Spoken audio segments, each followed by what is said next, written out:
A little book that lives up to its name. Take out your little book of big ideas on France, open to the first page and write major attractions at the top. I instructed my students in social studies class last week. Oui, monsieur, said a boy, appropriately enough. At a front table, a quartet of girls exchanged their books to inspect the drawings and decorations each had effected on the covers. At this juncture, it is propitious to explain what a little book of big ideas is. A single foolscape paper is folded into eighths, strategically cut and then refolded from a different orientation on the paper to create a little book. Of the many ideas that have been presented to me at school-sponsored training workshops, the construction and use of the little book of big ideas is one that I have found useful. The first entry that students made in their little books was Arc de Triomphe. The next would have been Eiffel Tower, but the conversation got sidetracked. It is difficult to remember the triggers that created the digressions or the instigators who had their fingers on the triggers.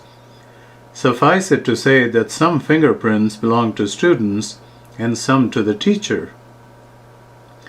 In the context of the Arc de Triomphe, I was talking to my students about Napoleon when the first trigger got pulled, and we found the conversation drifting off toward World War II. This came about because the image of Napoleon's triumphant army marching through the monument was replaced by Patton parading the troops of his Third Army down the Champs-Élysées. Once a global conflict is introduced in the classroom, the next dart may land on any part of the map or on any page of history.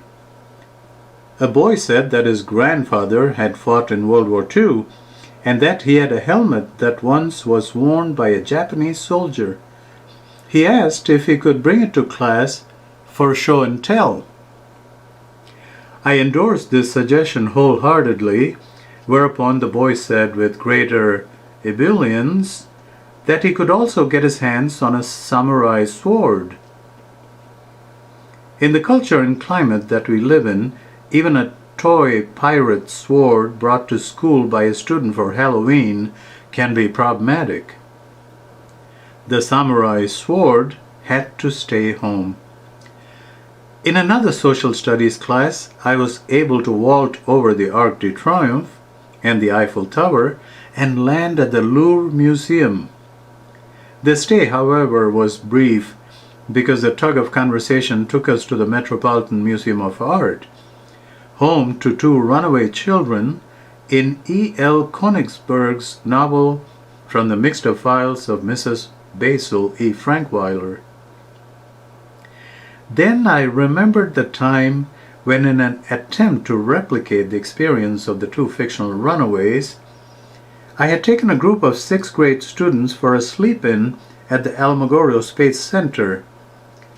The trip followed the script until a stampede of children interrupted my slumber.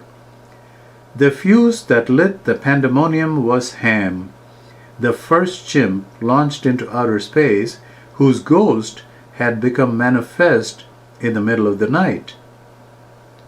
The children had seen the ghost and exploded into panic. This story simply had to be told. Perhaps the little book should have been titled France and Oh, So Many Detours.